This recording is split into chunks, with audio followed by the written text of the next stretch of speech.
Hi, everyone. As Kushila mentioned, my name is Shubhda Gujadhur. I'll tell you a little bit more about me in a moment. I do have a request to switch on your cameras. Hi, Siraj. Welcome. If possible, I would love to see faces so that we can interact with one another, and this can be a interactive session that we have together. So let me share my screen. Here we go. What I'm going to do now is I'm going to present this. So my first prompt for you today, as we begin, is in the chat. Can you tell me the name of a company that you really appreciate?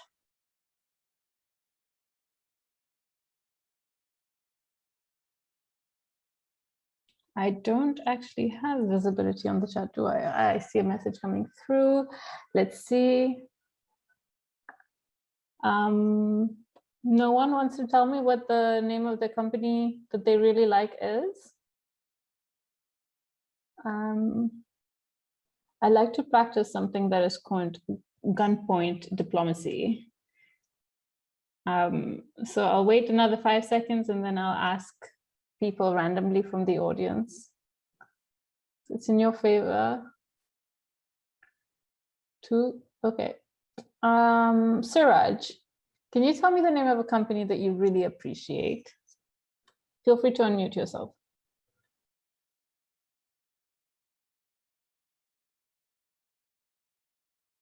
Island Master Advertising Co. Is that your company? Okay, what do you really appreciate in the company?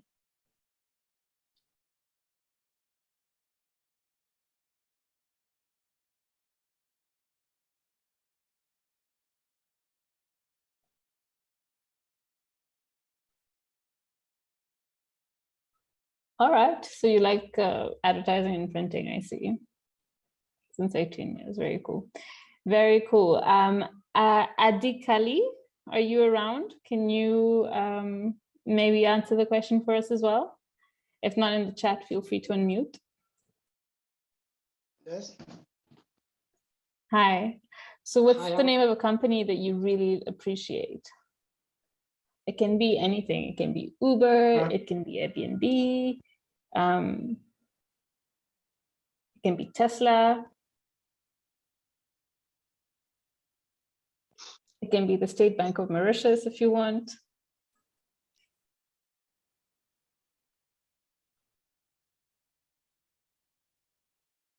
Adikali, are you here? Yeah, I'm here. Yeah, can you tell me the name of a company that you really like?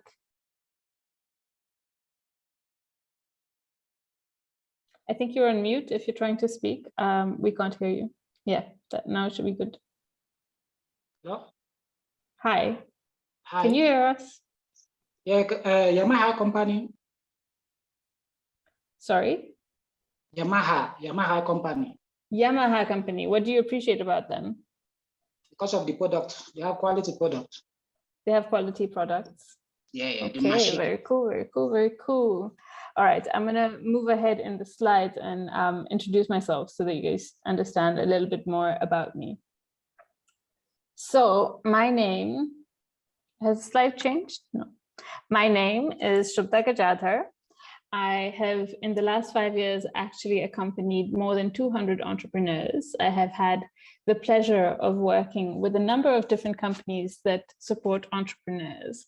I started off my journey in entrepreneurship and innovation with a company called Turbine, which is a business incubator here in Mauritius, actually. I moved on to work with Future Females Invest, which is also an up-and-coming incubator that exists in Mauritius. I also then started a consultancy company that worked with FunKiss and the Mauritius Africa FinTech Hub. I'm also the chapter director for Startup Grind in Mocha in Mauritius. And lastly, in the most recent work that I've been doing is my work with The Room, where I am supporting high impact individuals who who have an interest in entrepreneurship all across the African continent. So that's a little bit about me. Feel free to ask any questions. A few house rules that I want to repeat. As Kushila said, it's always nice to be on mute if you're not talking, so that we have an uninterrupted and a session that's not disrupted by background noise. For an engaging session, I do ask people to switch on their camera as much as possible, just so that it allows us to see other people's reactions to things that we say, and it's just a more pleasant session for the facilitator in general. Please use the chat liberally. So if you have any questions, I have got the chat open on my side here. I can see your questions coming through and I'll do my best to address them. If there are questions that need more time, then I'm happy to address them at the end of the session during our Q&A. And yeah, finally, I want to express that this is a safe space. So even though we all don't know one another currently, I want you to feel free and to also respect the fact that people might be sharing things that they don't normally. So yeah, I hope you guys can have fun in this session. So let's start. Our learning objectives today, Kushila brushed over it. I want to reiterate it. I want us to work together to identify characteristics of high impact entrepreneurs. I want us to identify the skills that they have and how they action them. And then lastly, I want to show you how to get started with a brand new business idea, right? And this is a framework that you'll be able to apply even if you have an existing business, and it can help you structure your thoughts about little adjacencies that you want to create in your business or what. All right. So let's address our first objective of the day. Our first objective, we are looking at characteristics of high impact entrepreneurs. So for this, I'm going to ask you, who is an aspirational entrepreneur to you? Who is someone that you have, who is an entrepreneur that you have looked up to in your career? It can be anyone from Elon Musk to Larry Page to any other founding, any other founder of any startup or company. So in the chat, just type away and let me know who your favorite founder is. Again, gunpoint diplomacy. So if I don't see enough answers coming through, yeah, Richard Branson is a good one. Who said that? Vijayan. Okay. Nancy, do you want to tell us who your favorite entrepreneur is? Is there anyone that you look up to that you think is particularly awesome in what they do?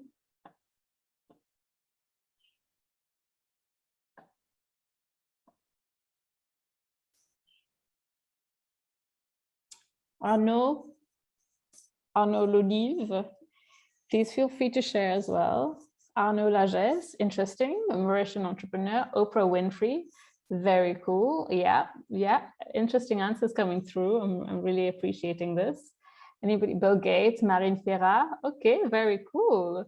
Marine Ferra does vitamin C, right?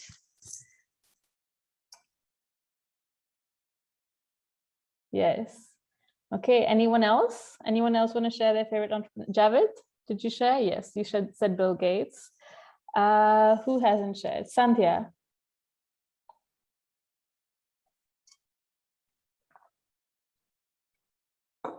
Arnaud Lolive.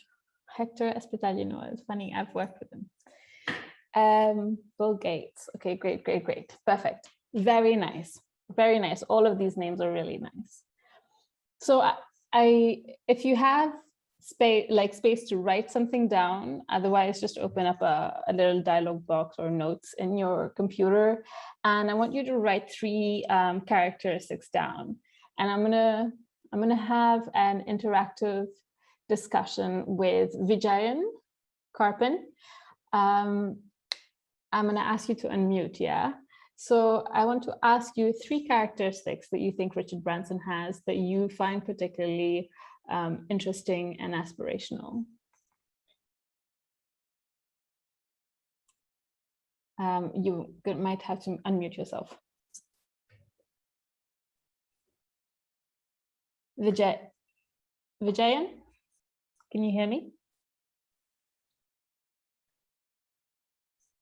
Feel free to type in the chat as well if you want. Hi, I would say bold, unconventional, and then the third one, I'm still thinking about it. Okay, let's go with bold and unconventional. I'll go to the next slide so we can see what the process here is. So the process here is identifying what it is that the person is good at, right? So they're bold and unconventional. What do you think is the value associated with being bold? Could it be confidence? Yes, and then also it could also mean that they just, I mean, if this is something they feel might work, they may not even, look at research and look at what, what feasibility is. This is what they feel is an opportunity. They just go and take it, and that's it. I think this is one of the things that characterize Richard Branson, because there are many things that people say were not business worthy, but that he just did it. He just did it because he had a gut feeling. Yeah. What do you think causes a gut feeling? I don't know, maybe he's rich. He can afford it. So rich people have better instincts than poor people? No, I'm not, I don't think not so. necessarily, but then it does help because if he doesn't succeed, then he can do something else. Yes. Because so when it's your funds are limited, so yeah. you kind of think like, 2-3 times before you go forward and of invest. course. So I hear something around confidence, and I'm also hearing something about the lack of fear of failure, right? This, and which goes back to confidence. I think that's the main value in being bold. And how do you exercise this confidence? How does someone become confident in their decision making? You mean from my point of view? Yes, I want your opinion. Okay. I mean, to me, the way you can do that is just by getting more knowledge, reaching out, reading, conducting your own research, discussing with people.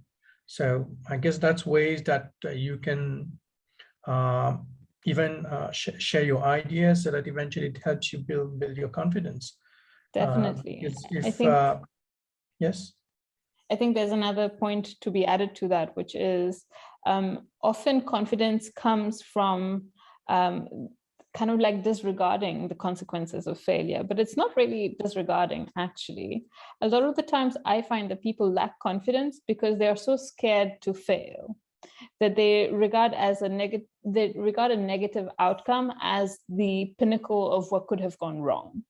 When sometimes actually it serves us to actually think through, what if indeed there is a negative outcome? What happens to me then? Bring your brain there, take your thoughts through that process, and to understand what are the eventualities. Okay, so if I fail, I might lose this much money. What are the consequences of that? Is that a risk I'm willing to take, or is that a risk I'm not willing to take? And that can kind of dictate our current decision making. We understand the size of failure, and in fact, I don't even like using the word failure. It's the impacts of the negative outcome, right? Because the fact of the matter is that we're all human, and we are always equipped to deal with whatever situation that comes our way. So there's really no need to be sort of like apprehensive or scared of failure. I think that's the one thing that we can take out of being bold. I want to thank you, Vijayan, for sharing. I really appreciate it. You're welcome. I want to ask someone else. Arno, do you want to unmute and share a little bit with us about one of the entrepreneurs that you've mentioned here, and perhaps one quality that you think you like about them. I see you put down Hector Hospitalier. Do you want to share a little bit about like what you think he's done right and what's one characteristic of his that you like?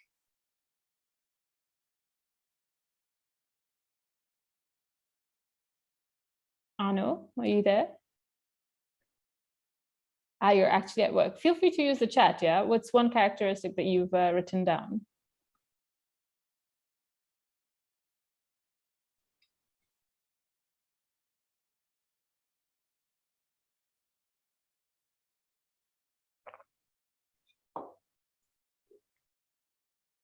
All right, passionate.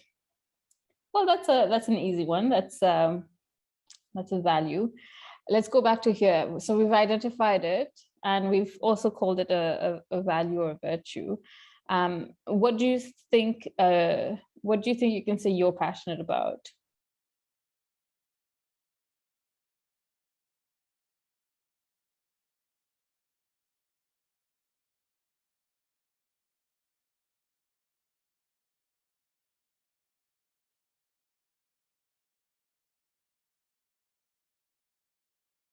Right, so it might not be the best time to, I'm passionate about in construction fields. Okay, very cool. And what's so awesome about Hector Hospitalier being so passionate, right, is the fact that people see his enthusiasm, he actions his passion. So I'm imagining, Arno, that you are currently working in the construction industry, yes? Okay. And how are you making sure that your passion shows through in your work? How do you make sure that you're differentiated from anybody else going through or working in the construction business?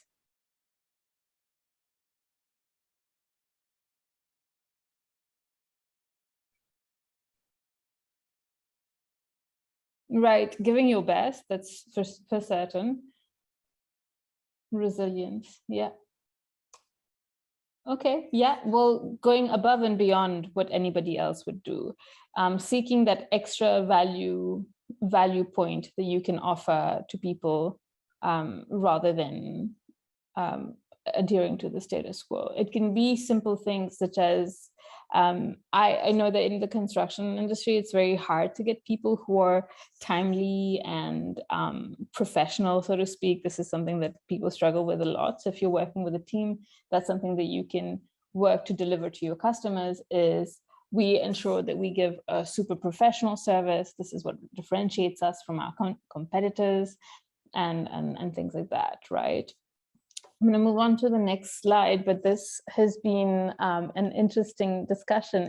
I'm going to open the floor actually to anybody else who would like to discuss or walk through a particular value that I might not have addressed. Anyone, feel free to unmute or drop your comments in the chat.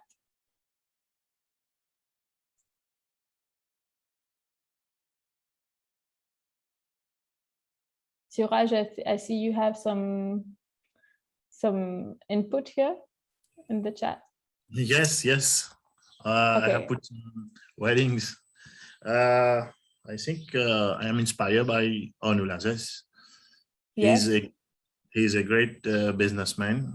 He's at the CEO, I think, of IBL Group, one of the, I think, first conglomerate in Mauritius. Yes. What do you appreciate about him? But he's very innovative.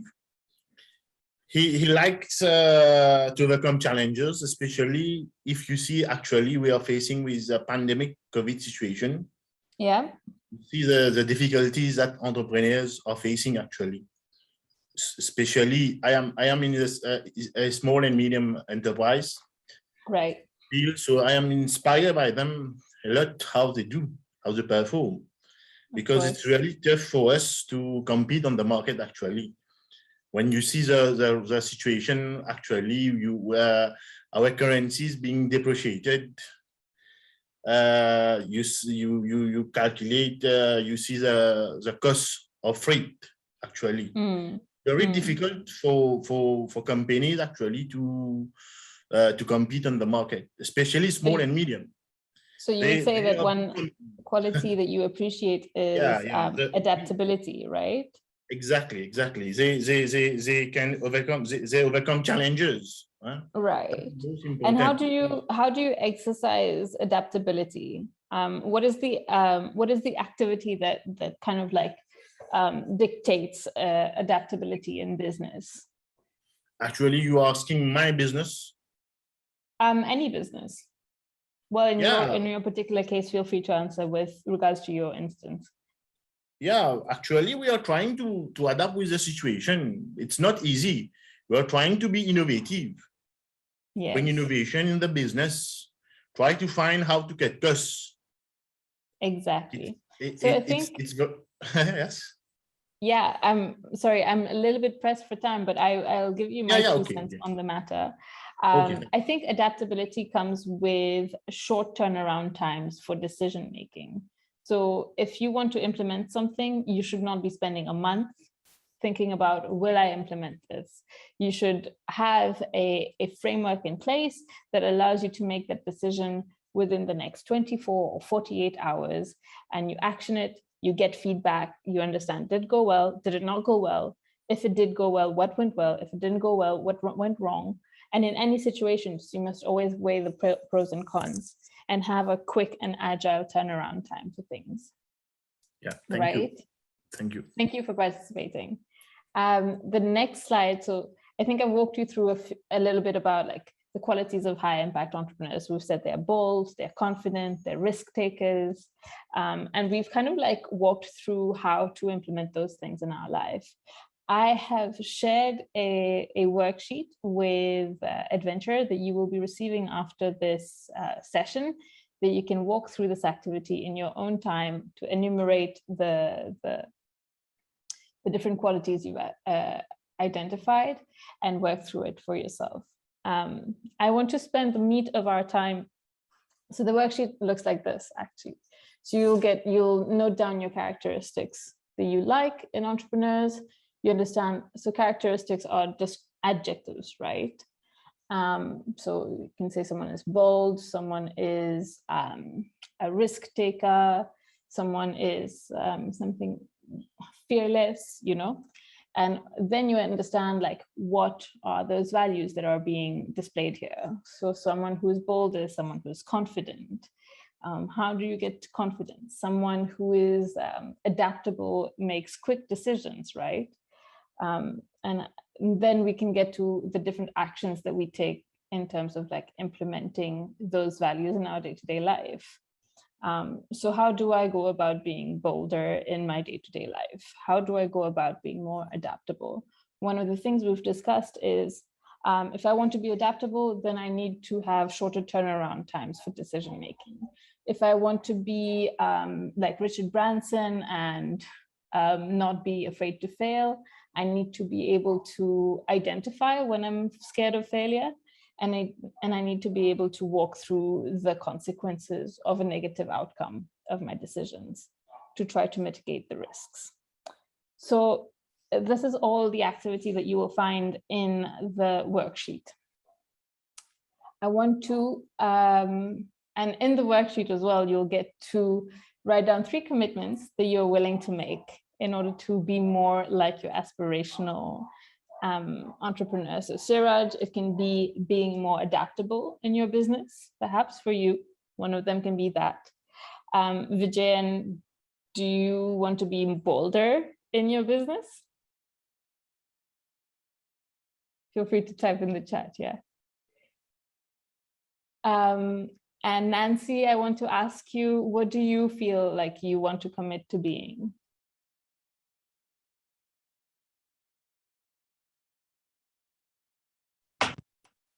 Salutations à tous. Can I speak French? It's okay? Oui, bien sûr. Désolée, j'ai pas réalisé qu'il y avait des francophones ici. Ok, c'est pas grave. Pour le moment, je suis étudiante, donc oui. C'est assez inspirant de voir quand même des gens comme vous. Et merci aussi à l'organisateur edVentr Live. Et Donc, comme engagement, peut-être que la persévérance, parce que la personne qui m'inspire le plus, c'est, pour revenir à l'objectif tout à l'heure, c'est Oprah Winfrey. J'adore, premièrement, sa propre histoire, ses parcours, mais surtout sa persévérance et son sens de leadership. Donc, c'est ce que j'ai envie de m'engager au futur par rapport, dans le domaine de l'éducation. Donc, qu'est-ce que tu entreprends en ce moment? Donc, actuellement, je suis encore étudiante. Encore étudiante. Et tu as une idée d'entreprise que tu veux développer? Oui, allons dire, parce que là, je vais entamer une licence professionnelle dans l'humanité numérique, peut-être en start-up dans le domaine de l'éducation. Ah, très bien, très bien, très bien. Merci. C'est comme edVentr, en fait. So Dans ce sens-là. perhaps one of the things that you can commit to, Nancy, you don't mind me speaking English, yeah, I'm more comfortable, is giving your business a name and actioning some of the learnings that you will have in the next section, because I think that next section is going to be particularly relevant for you, right? Because we're going to start talking about our third objective today, which is how to get started on a business idea. And now I understand that we have some seasoned entrepreneurs amongst us. And my advice here to you is to take it as a framework that you can apply to your existing business, but also in the light of all of the hardship that I know SMEs and MSMEs are facing. It's also an opportunity for people to identify ways to innovate, right? And it goes back to Suraj's point about innovation and adaptability. So you can use this framework to potentially implement new aspects to your business. And I'll walk through that just now. I'm going to pause here for any questions. Anyone want to have a burning question they want to ask? I'll pause for 5, 4, 3, 2, 1 second, and I'm done. So this section is about defining your business idea. So what we're going to do is we're going to define a customer segment, a problem statement, a solution, and channels that we can use to get through to our customers. So this is the framework I want to walk through today. Let's identify a problem. Nancy, what is the problem that you've identified that you want to work on in EdTech? Feel free to answer in French, yeah?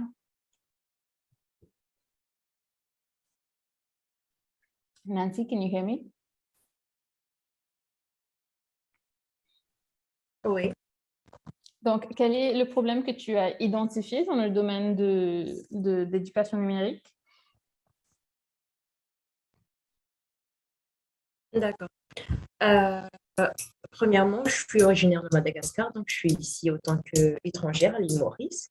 Donc, il y a assez pas mal d'entraves du côté digital, donc qui est encore assez problématique, beaucoup de problématiques sur le continent africain. Et donc, c'est-à-dire le fait de digitaliser certains programmes scolaires. Enfin, ça me vient comme ça en tête, mais en général, mais en détail, je ne pourrais pas encore vous dire pour le moment. Ce n'est qu'une problématique en général que j'ai persuadée. Kushila, oui. D'accord. Thank you for sharing, Nancy. Merci. That's really helpful. Je vous en prie. Kushila, I would like to ask you a few questions, if that's okay. Please go ahead. So what's a company that you really admire? SpaceX. I think that's something very innovative and bold, as some people said. All right. So what I want to do with this answer now is I want to walk through this answer with all of our framework that we see on the screen. Yeah? Yeah, sure. So what do you think what is the problem that SpaceX identified? I believe they found us another home, another planet. Now you're talking about the solution. What is the problem that we were facing? Yeah. So the problem is the difficulties that the Earth is currently undergoing. Yeah. So yeah, that's what the I problem understood. statement there was that the Earth is progressing in an unsustainable manner, and if we keep going at this rate, the planet will be uninhabitable in the next couple of century or couple of decades. If I can't remember the research, right? And for SpaceX, who were the customer segments? The inhabitants of this planet. Inhabitants of the planet, right? So in this particular case, it was the whole of the 7 billion people living here. Yeah, I'd The like to- solution? The solution? Mars. Yes, travel Yeah, to Mars. Set up a colony in Mars. This is a very, very ambitious undertaking, obviously, but nonetheless, it's a good example of the solution that's being brought up. The channels that were used, what do you think the channels were? The channels as in? Of distribution? As in how, yeah, for distribution. All right. I believe through, marketing, through the radio, how to call it, the television, broadcasting, and so on. So it's a lot. Actually, their communication strategy has been really interesting because they've not deployed that much sales tactics in terms of things, but they've had a lot of media coverage. So it's a lot of traditional media hype creation, to certain degrees, like Elon Musk's scandalous initiatives. And in fact, their failures have acted as huge marketing campaigns for them, because if I'm not mistaken, they had 3 rocket crashes before they had a successful one, right? That got them, that got them a lot of publicity in the media, be it good or bad, they were still in the media. I want to ask maybe Tejaswi, Devi, are you around? Checking the chat for answers.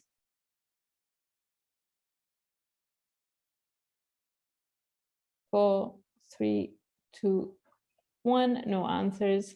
Sandhya, are you around?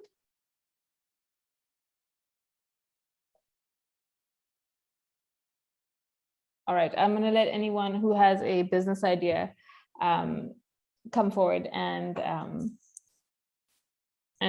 who is willing to participate here. Go ahead, Suraj, I see you've unmuted. I am actually facing in my business. I am actually facing the rise in the price of commodities. Yes. Actually, what is your business? Do you mind me asking? I told you that I am in the advertising and printing field. Yes. What advertising services are you offering? We buy media. We do media buying. Also, we are in the printing fields, like we do vehicle wrapping, signboards, etc. Okay. Something like that. Okay. But we also do labelings. Labelings. Yes. So we are facing a very high increase in the pricing. And in your cost. Yes, because we import some of the raw materials. Even we produce here locally. But right. So raw materials come from outside. Right. So this is yes. the main problem, and the cost of freight is really high. Okay. So Suraj, who are your customers? Profile them for me. Like I have different types of customers. I have different types of customers. I have people in the manufacturing sector. I have banks working with me. I have different types of. I have snacks also working with me. So okay. Different types so of let's workers. take the example of a snack owner, right? What is the problem that they are facing today in terms of like the space that you want to the problem that they can't afford the price that we are proposing them. Yeah, they can't afford. Suppose they want to do something labeling. I have a customer in cafeteria. He has a cafe. Yeah. So he used to do labeling with me. Right. to put on sandwich, to brand his cafe when people will buy something. It's something like advertising and printing. So the cost is increasing for him because I am increasing my costs. I understand. But what you're describing here is a customer want. It's not a customer need. And I'll explain the difference right now. So the difference between a customer want and a customer need is a customer want is something that your customer is going to tell you. A customer need, you come to that conclusion with a little bit more digging. So for example, with someone who owns a snack, their problem is perhaps that they're not getting enough visibility for their brand, right? Yeah. Would you agree? Yeah, yes. So their problem is I want to get more visibility for my snack so that more people see it and I get more business. More exposure, yes. And currently labeling is very expensive for me. I can't afford it because all of the prices have gone up, right? Yes. So we've got our problem statement. We've got a customer segment. If you look at the screen, we've got 2 of the columns there. Yeah. What solution can I offer to them based on the problem that I know and on the customer segment? So I know that the customer wants to be more visible at an affordable price. Exactly. How can I make them more visible without necessarily pitching like expensive products to them? What can you offer to your customer that isn't necessarily what they're asking for, but that would solve the problem for them, but in a genuine way solve the problem for them? Could it be like little paper napkins that have their logo on it? That would be cheaper than labeling. Maybe not wrap a bus in their logos with their logo or something, but find cheaper alternatives for creating visibility for your customers. Yes. And really championing their problems as something that you are trying to solve. Because at the end of the day, if they're satisfied with your attitude and your business's attitude towards the problems that they have, they can be like, oh, I can trust this brand I can trust Mr. Suraj's company in terms of advertising. They will solve my problem. They won't just give me what I'm asking for. They will dig deeper and they'll go and solve my problem. Yes. I got you. So we have to propose them alternatives. Exactly. So it's like alternatives, instead of proposing high price, we have those alternatives. We can propose the high price also. Exactly. We have and alternatives also. Yeah. I got you. As well as, so someone who's running a snack would maybe have a budget that they have allocated to advertising, for example. Ask them what is the budget, right? Once you get the budget, you say in this, like say they'd say random number, 100 rupees. Say they have 100 rupees to spend on advertising. Then you say, okay, for 100 rupees, this is what I can give you. And if you want to push your budget a little bit, this is what more I can give you. So then you're also increasing your sales. This is the way actually I am trying to convince some customers, but still the situation is not good. But we are trying. We are getting some customers. We are trying to manage. Thank you very much. It's a pleasure. And the last column on the screen is channels. So how are you letting your customers know that through I am using some networking mobile applications, like mobile application, networking, social media. Those are all very good channels. Another good channel is referrals. So it's when you're asking your existing customers to bring in their friends and families that have similar businesses to them or that have similar business needs to them to come to you. And what happens? I didn't get you. Excuse me. I didn't said referrals.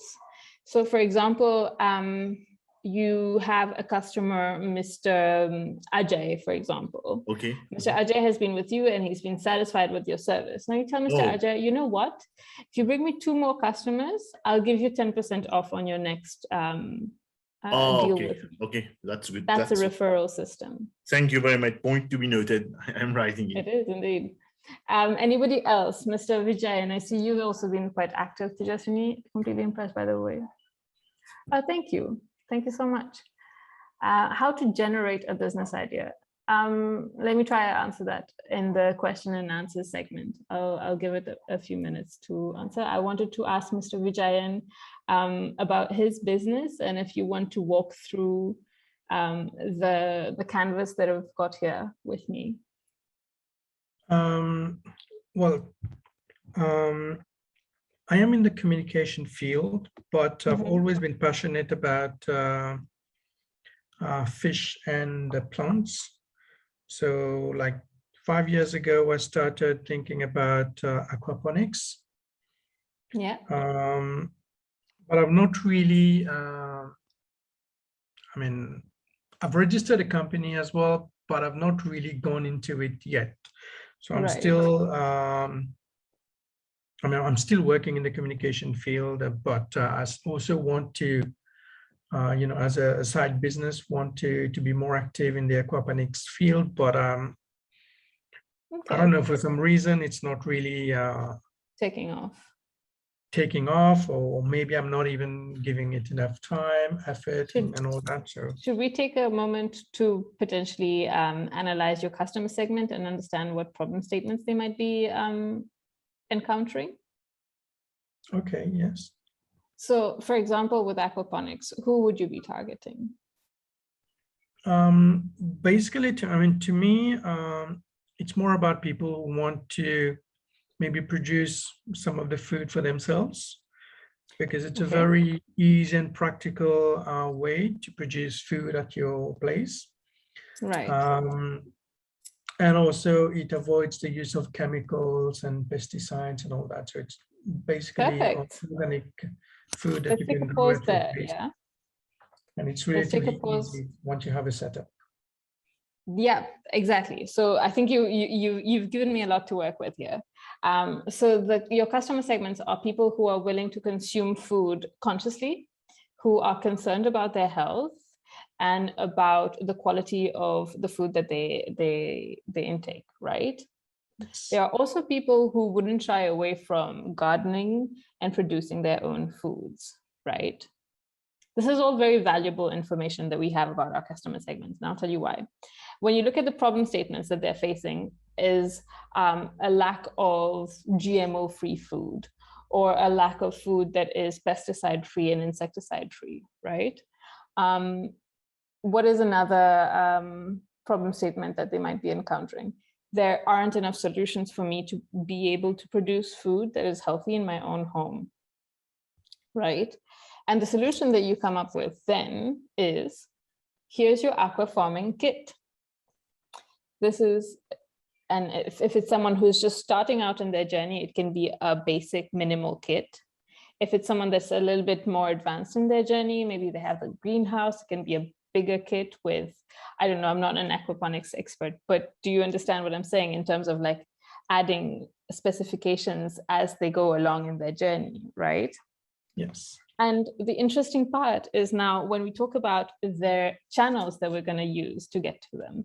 So what is it that we know about them? We know that they consume fresh vegetables probably, because they probably won't be going to the supermarket to buy their vegetables. They'd be going to bazaar, right? That's where we can find them. Where else could we find them? In healthy food expos, in gardening expos and things like that. So those are the channels that we might be using to address them.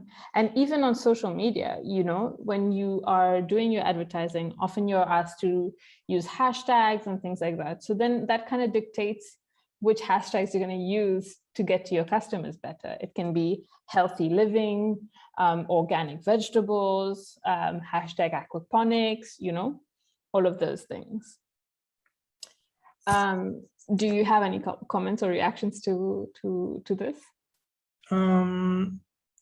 Actually, the main problem actually to me has been in terms of the finances, because for the past like 5 years, I've not had a full-time job. So I was only living on part-time earnings, and I had a mortgage for my house. So I couldn't really invest because for most of these kits, the best ones would be the ones that you can import.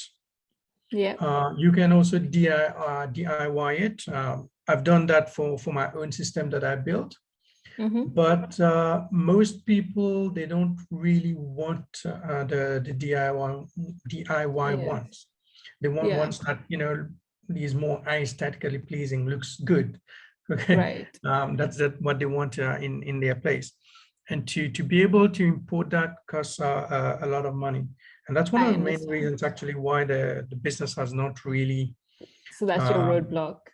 Yes, because of finances. And it's just recently that I managed to get a full-time job. And now I'm thinking in terms of the way forward in terms of maybe securing a loan to be able to import and to commercialize. But again, I just got the job. So for example, even if I go to the bank, they won't give me a loan right now because I'm only like 1 month into the job, because they ask you All for right. like 3 months. Perhaps let me walk you through a discussion, right? You already have a healthy system of creating vegetables, fruits and vegetables and food at home, right? You already know some people, I imagine, that are willing to consume stuff that is grown aquaponically. Yes, I have at least 10 people in your database. Yes. What if you created a mini fund from your existing salary that goes to producing these vegetables with your DIY kit? And what you would be doing is selling the vegetables and the food that you create through your own aquaponics system to build a small little capital of a chunk of money, right? Maybe that first capital can allow you to buy your first imported piece of equipment that you can retail at a decent price that would allow you to grow a little bit. And with every sale, you can supplement that with the existing vegetables that you're growing.